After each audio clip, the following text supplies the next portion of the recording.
তুই যেমনে যাইতেছিস এমনে সোজা যাইতে থাক, তোর আর ফিরে আসার দরকার নাই, আর একটু সামনে গেলে ভাবনা। ওকে ওকে, থ্যাংক ইউ। প্রত্যেকদিন সন্ধেবেলা হলেই এই মশার ধূপকাঠিটা কোথায় গুজে রাখবো সেটাই বুঝতে পারি না। একটা কাজ করতে পারো, জায়গা যেহেতু খুঁজে পাইতেছিস না, তাহলে সেটা তোর শাওয়ার ভিতর গুজে রাখ।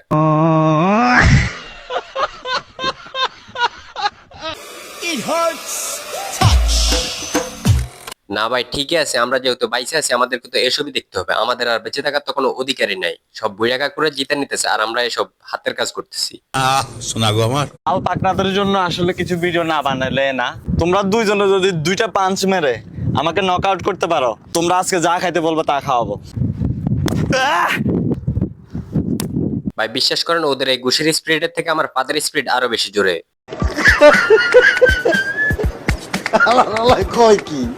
বিসমিল্লাহির রহমানির রহিম। হায়রে মমাছি, তোর মধু কুদ্দুরে খাইবার লাগিছি আর তুই আর কাম বাইকা করছ। আচ্ছা ঠিক আছে, গেছেন আপনি মধুর গোয়া মারতে আর মধু আপনার উল্টা গোয়া মাইরে দিছে।